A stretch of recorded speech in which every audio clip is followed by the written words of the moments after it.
It's your man's, the horror flick from Super 6, Mr. Digger Ditch, Big Mitch.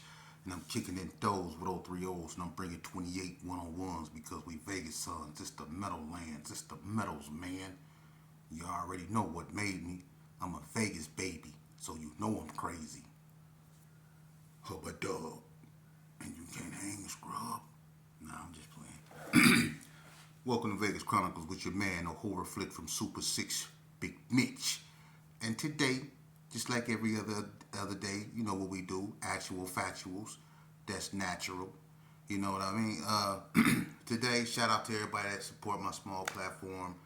I really appreciate it. You know what I mean? Shout out to everybody that's been with me on this journey, man. You know, I try to do what I do. For the ones that don't approve, it's not about you.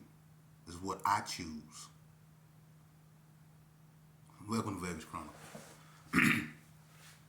Today, just like any other day, man, I'm gonna answer questions, man. Someone asked me, and it's a good one too. I ain't gonna lie. Someone asked me, what was the worst war that I've been in prison? Wow. And I must say, you know, first and foremost, I've been in so many wars in prison, and and it depends on what's your definition of a war. Because in prison, it's different.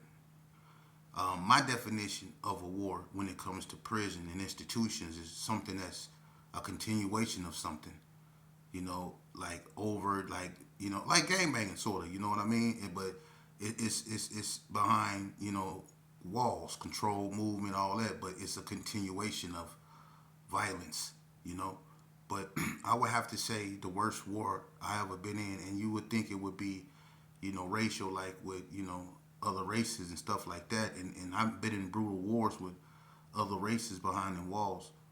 And I've been in more racial wars with other races than anything. But the worst war I've been in, I would say, and I'm going to be honest with you,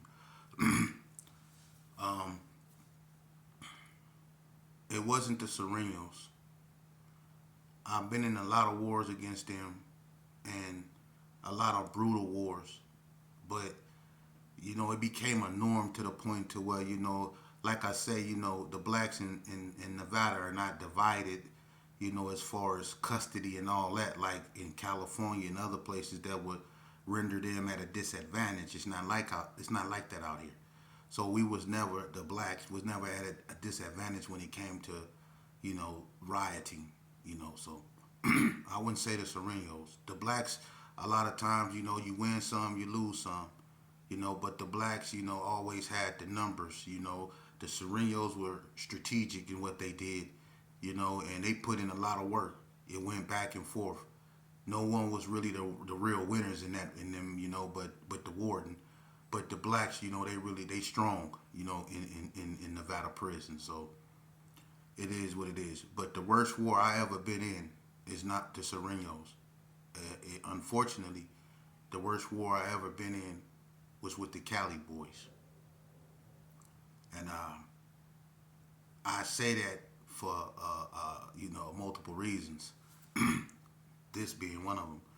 But anyway, I would say the Cali boys, that war with the Cali boys, which started, between, Big Dan and some Gersons on the stage at North Nevada Correctional Center, and he was beaten up real bad on the stage. They split that boy head, and to me, what was funny is the guy he was with was from Oakland, 415. He was like one of their top head honchos. His name was Monroe, and he was from Cooney, right?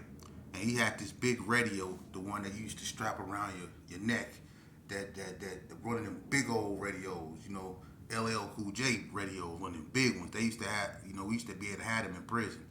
And on the stage, it's like, well, someone will perform, but they had weights on there. But you could tell it's like a stage where someone will perform or graduate, and right in front of it, you had a set of pool tables, right? When they attacked Big Dan on that stage, and that Big Dan he big.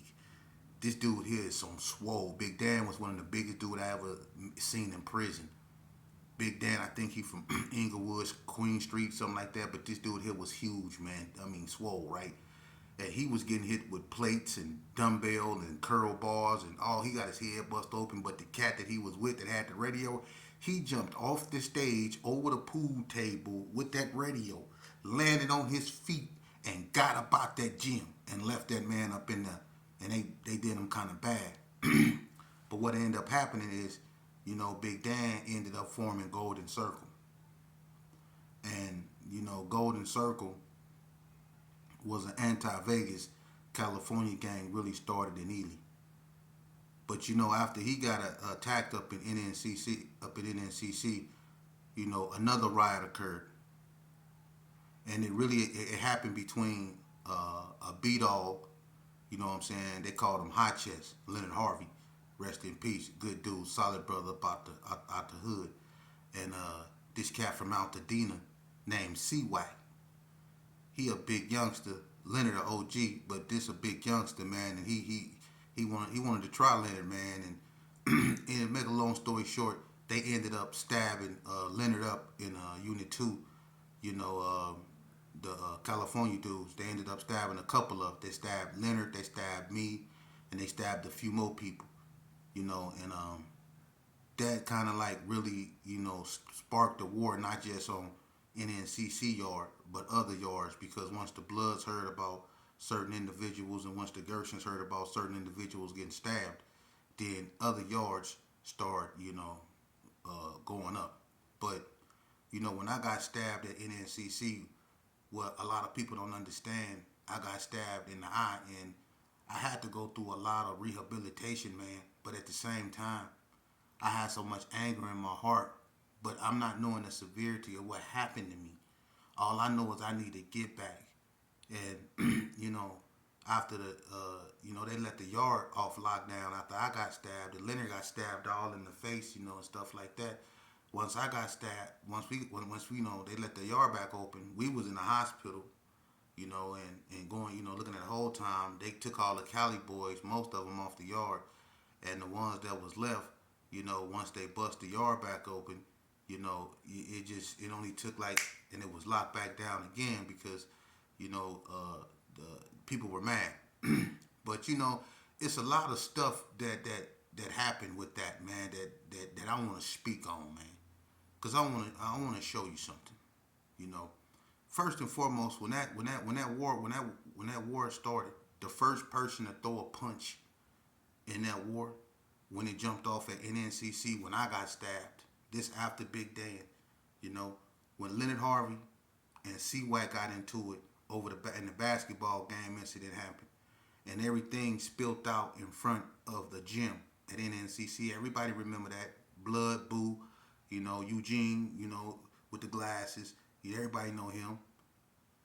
Speaking of him, he put in a lot of work. I gotta give credit where credit was due. Credit where credit due. Boo was a rider. Especially in that war right there. He was a rider. He should have won MVP because Boo showed out. Boo showed out, and then I got to get a Red Reaper his props. He showed out. So, but when we came out, the first person to throw a punch in that fight was Crazy Horse, OG Crazy Horse. Duck House Daddy. He was the first person to throw a punch in that fight. He stole on Butch from California. Fired on Butch. And then DP took flight from West Coast Blood. So everybody started fighting in front of the gym at first. And the Cali boys, it was too many Vegas dudes right there. So the Cali boys kind of like, I ain't gonna say they ran, but they got back. And if the Vegas dudes were smart, they would have got them right then. But they let these cats get to their weapons. They went and they got their knives. And they came back and they say, why don't y'all let Leonard and C-Wack get down, head up in Unit 2? Leonard wanted to really fight this cat to show him he couldn't whoop him. I don't know if it was his ego, but Leonard wanted to knock him out. So, but they was like, no, let's just, C-Mac from the hood, B-Mac from the hood, Daytime, you know what I'm saying? All these cats was telling them, Rodney Tate, no, don't go up in the unit, Chan, man. They were telling him, don't go up in there, you know what I'm saying? Let's just go on and smash these cats and get them off the yard. He was like, nah, I'm going to knock them out. Then we go get them off the yard. So Leonard, walked over there into the unit, and he should have, everybody should have known something was wrong because you had, like, with the interest of Unit 2, you had the Cali boys on this side of the door and Cali boys on this side of the door. But when you walk inside of the unit, it was Cali boys on this side of the door on the inside and this side of the door on the inside, and they was ducked down so you couldn't see them, right? So it just looked like it was Cali boys out there in the front, but it was some on the inside too. They was just sitting scooped down with knives, right? So and they was waiting on Leonard. So Leonard was like, they was like, C-Wack in there, he waiting on you. C-Wack walk around, you can see through the windows. So you seen C-Wack with his shirt off and his gloves on, like, what's happening? So Leonard took off his headphones and stuff and like, I'm finna go knock this cat out, right? So he walked down the sidewalk and, it was a few more like Chan Man and, that went with him, right? And Chan Man then was telling Leonard, no, don't go up in that unit. And he was like, oh, I got this. So as soon as Leonard went up in the unit and walked by the Cali boys, they was cool. They was acting like they was just nonchalant. But as soon as he went in the unit and he walked by the dudes that was stooped down, when they came up, and they kind of like came up behind Leonard. And when they came up, they start, sticking Leonard. And Chan Man tried to get up in there, but the dudes that was on the outside, they had knives buried in front of them. So they just, dipped down and snatched their knives out the dirt, and they they rushed the crowd. And I ain't gonna lie, you had about 20 Cali boys, and you had about 50, 60 Vegas cats. But when they came out the dirt with them knives, everybody was out there. Dragos, rest in peace. Everybody was out there, man. This it is what it is. Them cats repelled 50 dudes because we came with hands, and they went in hand. They got the knives. So them Cali boys, they started chopping stuff up. Chan Man is the one that saved Leonard from really getting got, because he ran up in there and he got stabbed too, and he threw, Leonard on the ground because they stabbed Leonard all in the face. He threw Leonard on the ground and laid on top of him, and it jumped in the units, because after they shot the yard up and the police got injured and all that old stuff, they locked the yard down and it jumped in the units, and that's why I got stabbed. They let one of the Cali boys in. They came and got me. I went over there. We, got at him, and not knowing they let another one in, and he came up from behind me and he stabbed me. So the police were just going from one unit to another one unit to another one. But I'm gonna tell you something. It was certain cats, and they know who they are. Oh yeah, you know who you is. This specific cat, man. And I wanna, you know what? It's not about that. Cause you know how they be saying, keep me off your platform, shit, leave me alone. I'm trying to live. We don't want to make them mad. But anyway, it's one cat in particular, right?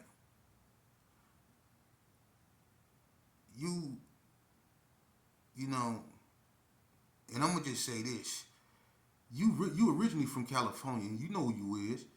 You know what I'm saying? I ain't gonna even do you like that because. You know what I'm saying? You know why.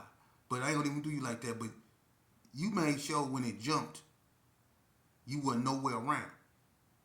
You went in heat. Just like you got into it with the homie in Indian Springs because the homies got they got into it. The Gershers got into it with the California dudes. Excuse me. But the Gershers got into it with the California dudes, and you basically said you want to go take sides. You displayed that in NCC when I got stabbed. The only reason why you got in it is because I got stabbed. But when it jumped in front of Unit 2, you made sure you was nowhere around. You made sure you went in the unit. And I'm going to tell you something. You know who you are because you hung out with Butter from Skyline Pyros every day. Now, everybody know who I'm talking about. You and Butter hung out every day. Butter from Skyline Pyros. Y'all hung out every day. Butter was out there, but you wasn't. And when you wasn't hanging with Butter, you was hanging with Bam, Earl from Five Deuce Hoover. So everybody know who I'm talking about. You made sure you wasn't there.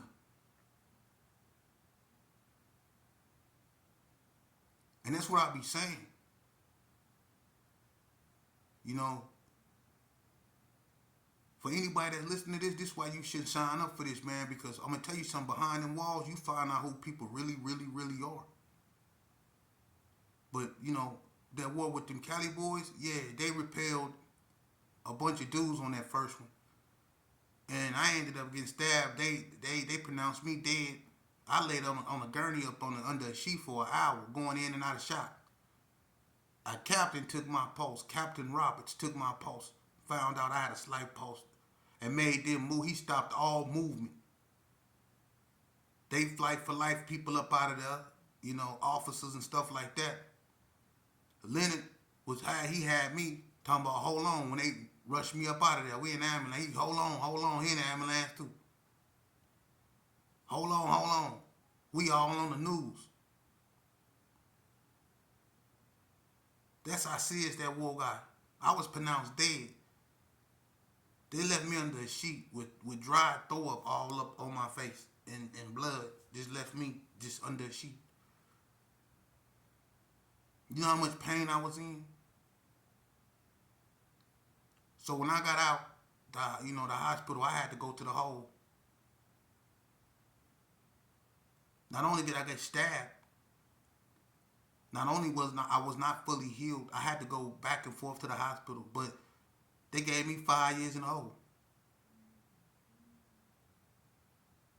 After I laid in a hospital bed for 6 months.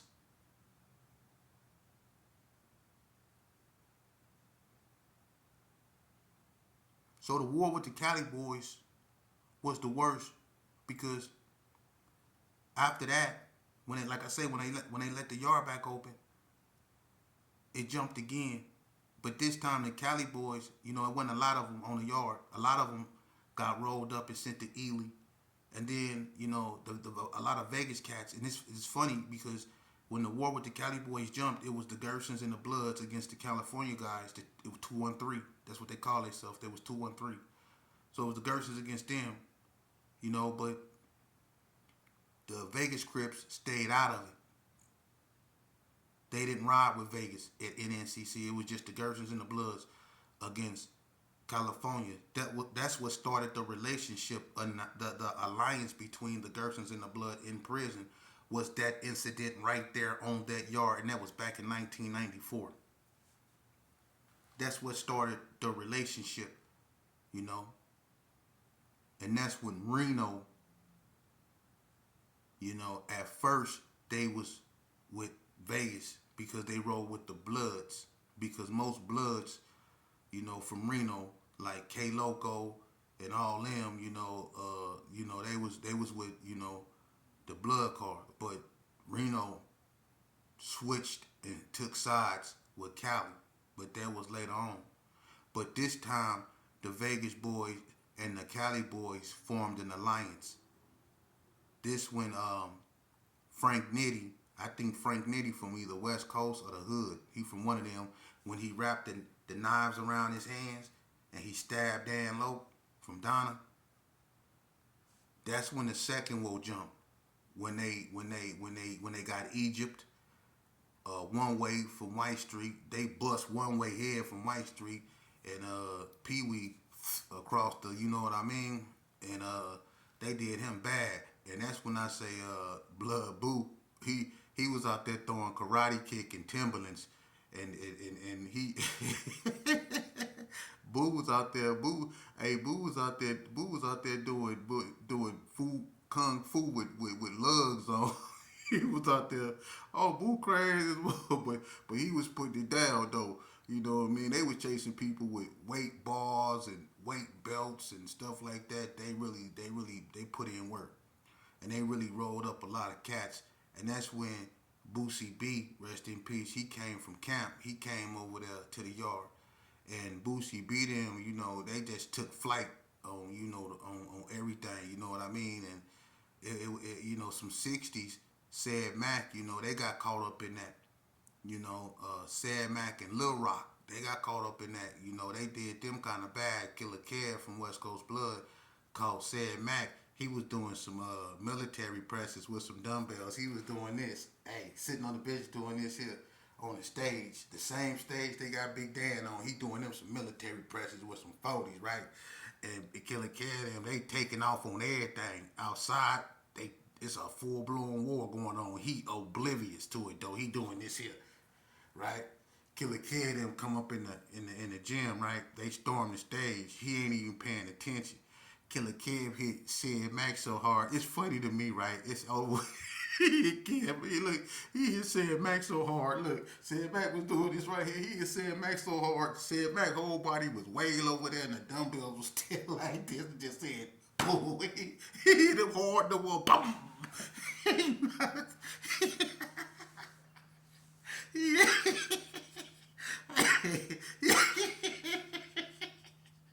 Yeah.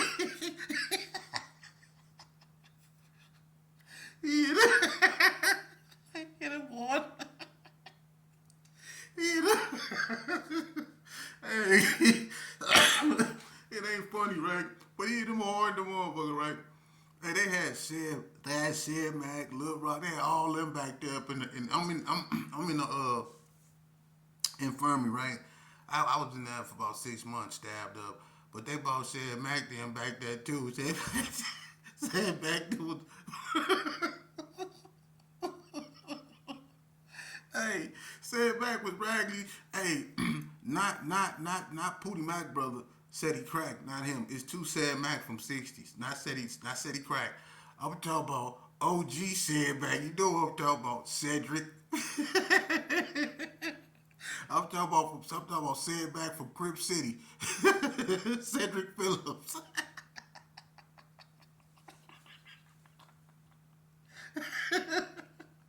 Hey, he got hit hard. He came back there raggedy as a wolf, you know what I'm saying? But that war with the Cali boys was the worst one because it lasted for a few years. It lasted for years. You know, everything that was, hitting the yard. And that's why I say Reno, chose Cali side because, we got into it with a lot of, Sacramento boys that was trying to, separate themselves from what happened, like with me and with Big Dan and stuff like that. They was basically saying they ain't had nothing to do with that. They not 213, they the Bay Area and all that. But we wasn't trying to hear that. And Reno was like basically taking up for them because a lot of Reno boys started claiming 111, not 111, 11-8 East Coast. Roscoe and Gigi and his brother Roger came out there and turned a lot of them guys to 11-8 East Coast Crips, in Reno, and dudes like Monster and all these other cats, started coming to the pen and stuff like that and saying that they ain't had nothing to do with that and, but, we weren't trying to hear that, so they got smashed too, and it got to the point to where Brenda Burns, who was the warden at the time, said, if we didn't stop, beating up people, when they came to the yard, she was gonna send us all in different directions, and that's why we stopped, tripping with people, and letting people come back on the yard. But a lot of people got rolled up, off their yard. Big Looney from Valley View, you know, he got like rolled up too, I tried to stab Big Looney back when I was in the hole because when he came over, I was in the hole already, and Brig got shot up by the Valley View boys on the street. So, we was all in our feelings at this time, Plus, I'm stabbed up. We just got into it with the Cali boys, and the Vegas cats. So it's like all out war, you know what I mean? So I told, Big Looney, he was the monitor, hallway monitor, and me and him ain't never had no problem, you know what I'm saying? We kind of like grew up together, and I remember when he stayed over there by Donna, you know what I'm saying? And them Donnas used to be on his helmet, you know what I'm saying? T-Baby them, But anyway, Looney was sweeping the floor one night, and I had a banger, which is a shank, and I was like, Hey Looney, let me get a light. But the little flap, I couldn't really get no good angle, and when he came to the door and bent down and tried to give me the light, I tried to poke him, you know what I'm saying? And I couldn't get him like I wanted to, you know what I mean? But I got him up in here. If Looney got a scar, he had a scar up in here by his shoulder. And I don't know if anybody know Big Looney. He rest in peace now, but I know his homeboy know, but he had a scar like right here by his shoulder. That was for me. You know what I mean? When he stuck, I tried to get him, because they popped Bread up real bad out there on the street, and they were saying Bread was dead at first, but I don't want to did that to Looney. You know what I mean? And it was on like that. So and plus it was in Ely, when they sent the Cali boys from the war where I got stabbed, they sent them to Ely, right? Some Vegas dudes got sent to Ely too. Well, that's where Big Dan was. See, Big Dan had got sent to NSP at first, and then he got into it with Seaweed. He ended up getting sent to Ely, right? Now, when he get to Ely, that's when he formed Golden Circle, and that's when anything that was really from NNCC yard, especially if he was a Gerson, that's when he put what it was known as a green light on all the Gersons. That's the first time I ever heard of the term green light, is when Big Dan put one on all the Gersons. And I'm gonna tell you something. This real talk. It was some Gersons that went to Ely, and y'all know who y'all are. The Bloods know who y'all are. The COs know who y'all are. The Cali boys know who you are. God know who you are. Everybody, your shadow know who you are.